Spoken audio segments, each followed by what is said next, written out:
Bonjour, bienvenue à la Comfi numéro 20. On va commencer par parler évidemment budget, puisque nous sommes toujours dans la période budgétaire, dans cette bataille budgétaire. Et pour le moment, force est de constater que la feuille de route, le tableau de bord que pour ma part je m'étais fixé, on a coché à peu près toutes les cases. Voilà, on est exactement là où on voulait être, c'est-à-dire on était rentré dans cette bataille budgétaire en disant que nous voulions faire la démonstration que nous avions des majorités à l'Assemblée nationale capables de produire un budget, ce que j'ai appelé NFP compatible. C'est exactement la situation dans laquelle nous sommes aujourd'hui. Sur le budget de l'État, nous avons adopté en séance pour 75 milliards de recettes supplémentaires, et là je ne parle que des amendements votés par le nouveau Front populaire par rapport au budget initial, en prenant, je le dis tout de suite parce que on a eu un peu toutes les versions de la part du gouvernement, des macronistes, on aurait provoqué un enfer fiscal, on aurait passé à la tonte tous les Français, etc., etc.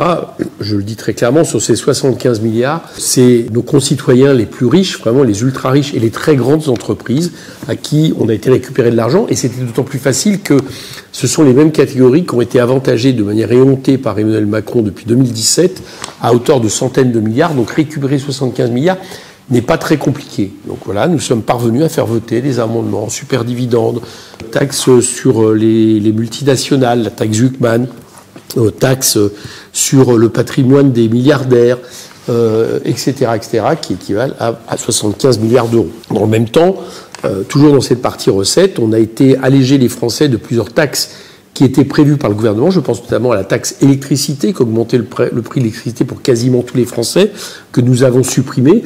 Et nous avons également proposé plusieurs mesures de TVA très réduites, voire à zéro, pour les produits de première nécessité en Outre-mer, pour différents sujets concernant nos concitoyens, notamment nos concitoyens les plus défavorisés. Donc c'est un budget qui n'est pas tout à fait le budget correspondant au programme des législatives NFP que nous avions présenté en juillet, mais c'est un budget qui nous permettrait, si par exemple on l'appliquait, de faire notre programme pour aller vite. Voilà. On avait toujours dit d'ailleurs que quand nous étions retrouvés en tête pour les législatives, si nous avions gouverné le pays, on avait toujours dit que le gouvernement qui aurait été animé par Lucie Castet aurait porté tout notre programme, mais que les compromis, on se chargeait de les trouver avec l'Assemblée nationale pour trouver des majorités. C'est exactement quelque part ce qu'on a fait, à ceci près évidemment que nous ne gouvernons pas le pays, ce qui est évidemment problématique, mais au moins on a montré que si ça avait été le cas, on aurait été capable de trouver des majorités à l'Assemblée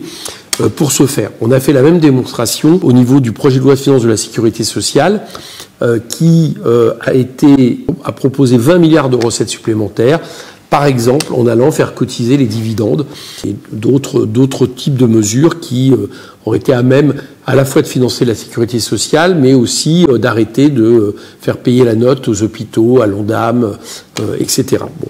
Ces budgets-là, projet de loi de finances de la sécurité sociale, on a réussi, entre guillemets, la performance jusqu'à l'adopter à l'Assemblée nationale, le projet de loi de finances de la sécurité sociale totalement transformé, on l'a adopté contre les macronistes, contre le socle gouvernemental. Le projet de loi de finances de l'État, on n'a pas réussi à le faire, parce que pour le coup, pour la première fois depuis très longtemps, le socle gouvernemental s'est mobilisé dans l'Assemblée nationale pour voter contre ce qui était son propre texte à l'origine. Bon, alors je voudrais quand même dire un petit peu le paradoxe et la défaite qui est pour le gouvernement ce vote, parce que c'est la première fois dans la Ve République que le budget de l'État est rejeté en première lecture. Et alors c'est encore plus la première fois quand le budget de l'État est rejeté en première lecture par ceux-là même qui sont censés le supporter, mais qui n'ont pas pu résister aux modifications que nous avons apportées. Donc c'est une victoire parce que ce texte a été rejeté. C'est une victoire parce qu'au préalable, on l'avait transformé considérablement. Et si l'extrême droite n'était pas venue au secours du camp gouvernemental, nous aurions été jusqu'à le faire adopter. C'est eux qui ont réussi à, emporter le contre en apportant leur voix au clan Barnier. Donc ça, c'est une victoire. Et puis, en même temps, en commission, puisque nous n'avons pas eu l'occasion d'en discuter ailleurs, en commission, nous avons également transformé considérablement les dépenses en apportant un peu plus de 50 milliards de dépenses supplémentaires qui, sur l'hôpital, sur la santé, sur le travail, sur l'aide au développement, sur l'écologie, 15 milliards de plus sur l'écologie, qui est évidemment absolument fondamental quand on sait qu'il faudrait à peu près 50 milliards d'investissements publics en plus pour espérer une bifurcation écologique d'ici 2030. Bon, tout un ensemble de mesures, ou sur à peu près la moitié de ce qu'on appelle les missions. Les missions, c'est les programmes de budget par ministère. Nous avons été capables de les transformer et même de les adopter dans ma commission. Donc, si je résume, on arrive à la fin de cette première lecture avec des textes qui ont été profondément transformés, qui ont montré que nous étions potentiellement, nous avions des majorités pour cela. Des textes qui, quand ils ont été rejetés, n'ont été rejetés que parce qu'il y a une coalition du clan gouvernemental et de l'extrême droite.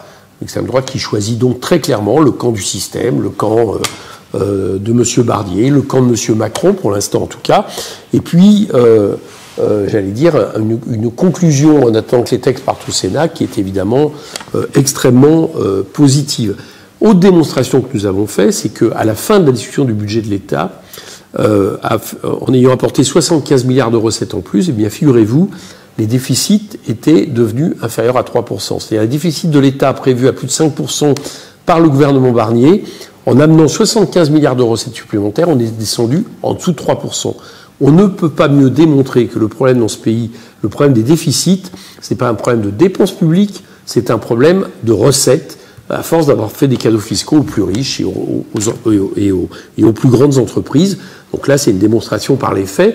Donc ce que nous avons montré, c'est qu'on était capable d'aller en dessous de 3%, et avec la marge produite, on aurait du coup pu concrétiser les mesures que nous avions adoptées en commission pour l'écologie, etc. J'espère que vous me suivez là-dessus, mais ça confirme finalement le bon sens et le bien fondé de notre politique macroéconomique, d'une politique de relance par la demande, par la bifurcation écologique, par la consommation populaire à partir de salaires augmentés, à partir de revenus augmentés pour tous ceux qui produisent les richesses dans ce pays, au détriment de ceux qui, depuis maintenant 7 ans, s'en mettent plein les poches pour accumuler des richesses absolument inédites. Je vous rappelle, je le dis souvent, mais que les 500 plus grandes richesses de ce pays, les 500 plus riches, ont vu leur patrimoine doubler entre 2017 et 2022, passer de 25% du patrimoine global à 45%. Donc ça vous dit les centaines de milliards en jeu.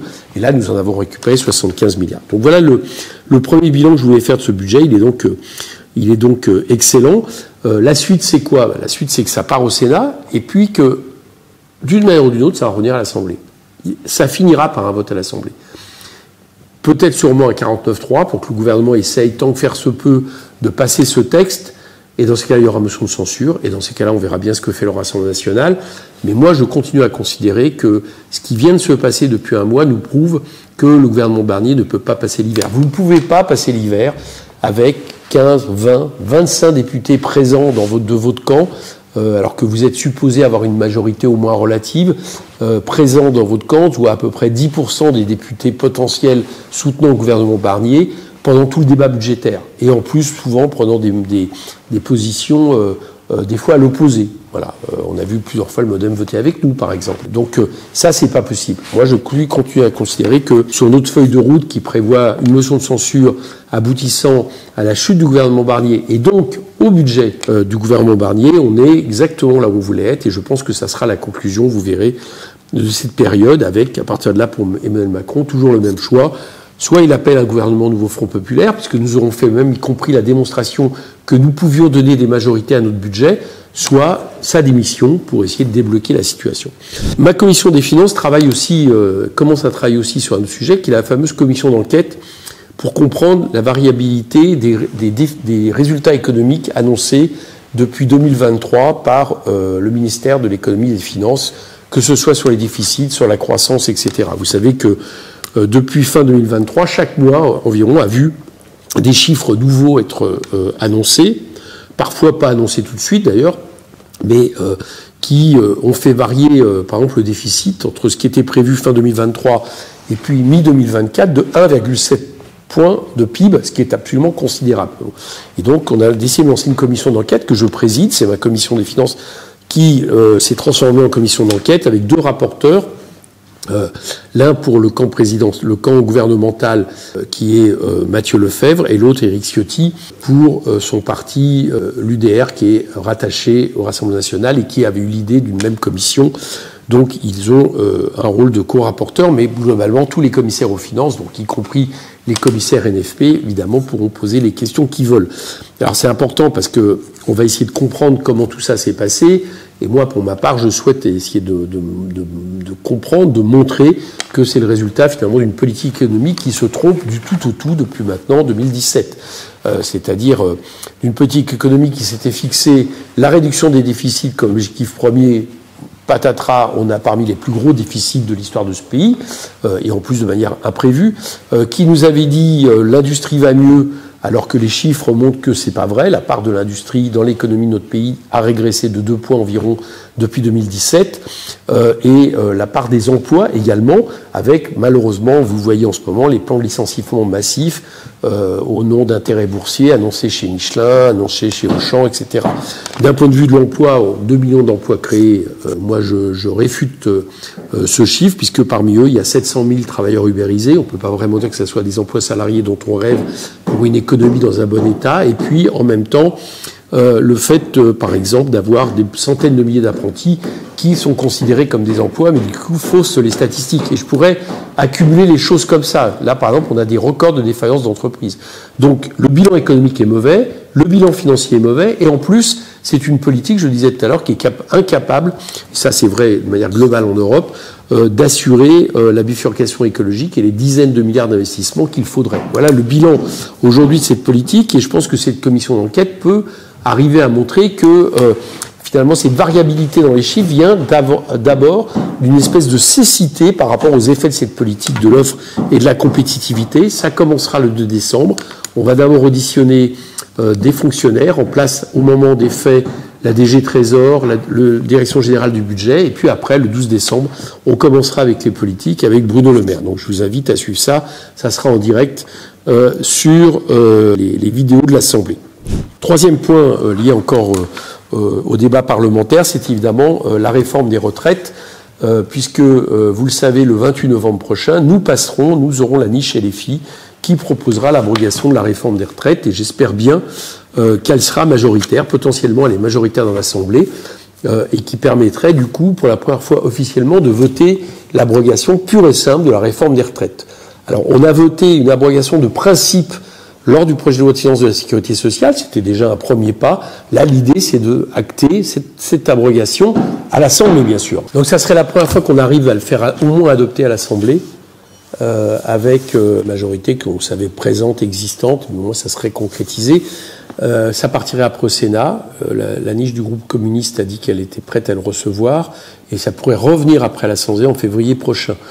Donc ça ne veut pas dire que la réforme est abrogée là à l'instant, ça veut dire que on va dire qu'on est dans un processus d'abrogation et que quelque part il suffit qu'à un moment donné l'exécutif, pour une raison ou une autre, change, se modifie pour que ce processus législatif prenne corps. Moi j'ai coutume de dire que si on adopte le 28 novembre l'abrogation de la réforme des retraites, celle-ci sera définitivement en sursis. Voilà, je pense que c'est la meilleure image qu'on puisse donner. Donc ça, c'est le 28 novembre, c'est la niche France Insoumise. Deux autres éléments que je souhaitais évidemment mettre en avant. C'est malheureusement évidemment la victoire de Trump aux États-Unis qui montre une chose, c'est que quand vous avez une gauche molle, quand vous avez une gauche qui s'intègre finalement au système, elle est incapable de résister à la progression de la nouvelle extrême droite, de la nouvelle forme de fascisme, j'hésite pas à le dire, que représentent, ces libéraux devenus d'extrême droite, que sont des gens comme Orban, comme Bolsonaro, comme Trump, avec toute la dangerosité que ça peut être à la fois pour les minorités, à la fois pour les femmes, à la fois pour toutes les personnes racisées, mais aussi à la fois parce que tout ça se double d'un ultralibéralisme sur le plan économique pour les travailleurs des États-Unis qui se sont laissés berner par Trump. Tout ça participe donc à l'extrême droitisation, malheureusement, des démocraties libérales qu'on voit sévir un peu partout et qui, en France, évidemment, a des intonations un peu sinistres. J'ai vu que Mme Pécresse, par exemple, ou M. Kasbarian, ministre du gouvernement Barnier, avait cru bon féliciter la nomination d'Elon Musk comme ministre par Trump, Elon Musk qui est un libertarien d'extrême droite, on le sait, en dehors de sa dangerosité en tant que patron de réseaux sociaux importants, dans tout l'appareil de propagande dont peut bénéficier l'extrême droite, mais on sait qu'il est sur en gros une destruction de tous les rôles, les rôles sociaux de l'État, et donc que des gens en France le félicitent venant plutôt de la droite normale, la droite classique, c'est évidemment quelque chose d'inquiétant, tout comme par exemple les sorties récurrentes de Bruno Retailleau, qui puise depuis longtemps son vocabulaire dans l'extrême droite. Bon, tout ça est évidemment la situation dans laquelle nous sommes et qu'il faut pointer, qu'il faut combattre, et je suis plus que jamais certain que c'est une gauche de rupture, tel le nouveau Front populaire, qui peut être la meilleure alternative et le meilleur cadre s'opposant justement à cette progression de l'extrême droite que la France vit aussi malheureusement depuis des années. Pour finir, les quartiers populaires, vous savez que j'ai été à l'initiative en 2018 des premières rencontres nationales des quartiers populaires à Épinay-sur-Seine, dans ma circonscription. Elles ont eu lieu début 2024. Et les prochaines rencontres, parce qu'on veut maintenant que ça se pérennise, ont lieu à Toulouse, chez mon collègue et ami François Picmal, où là il s'agira de travailler sur des mesures en lien avec les quartiers populaires et les municipales, avec des rencontres locales. Donc ça sera fin janvier à Toulouse, vous pouvez déjà noter l'adresse. Et d'ici là, l'idée c'est que dans les quartiers, il y ait des rencontres locales sur ces thématiques. Donc n'hésitez pas à prendre contact avec nous si vous êtes intéressé pour créer des telles rencontres locales dans vos quartiers qui pourront comme ça remonter vers Toulouse, où l'idée c'est de sortir avec une charte, avec ces mesures phares en vue des municipales pour les quartiers populaires.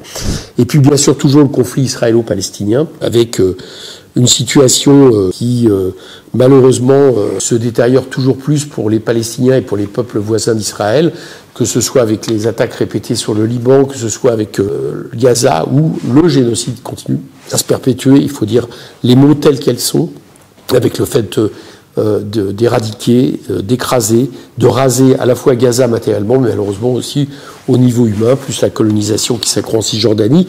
Et puis vous avez vu, alors ça peut paraître évidemment beaucoup moins important par rapport à ce que vivent les Palestiniens, mais le fait que M. Netanyahou n'hésite pas, y compris à rentrer de force dans des enclaves françaises à Jérusalem et à même emprisonner quelques heures des gendarmes français. Bon, ça montre bien que seules quelque part des mesures fortes de boycott économique, de boycott de l'armement, de reconnaissance de l'État de Palestine pourra à un moment donné être en mesure de contrecarrer les plans absolument funestes de ce gouvernement d'extrême droite, suprématiste, raciste, qui, j'ai vu, envisage des mesures aussi toujours plus dures vis-à-vis du peuple israélien au niveau de la démocratie, parce que moi je suis persuadé qu'un État qui installe de fait un apartheid vis-à-vis d'une partie de sa population, de fait un système de colonisation permanente, de fait maintenant un génocide, ne peut pas rester très longtemps un État démocratique vis-à-vis de ses propres citoyens qui n'acceptent pas cette situation. Et donc tout ça montre que le gouvernement Netanyahou n'est pas seulement mauvais pour les peuples algériens et la Palestine, mais mauvais à terme aussi pour le peuple israélien. Et c'est pour ça que je pense qu'il faut plus que jamais protester vis-à-vis de cette situation.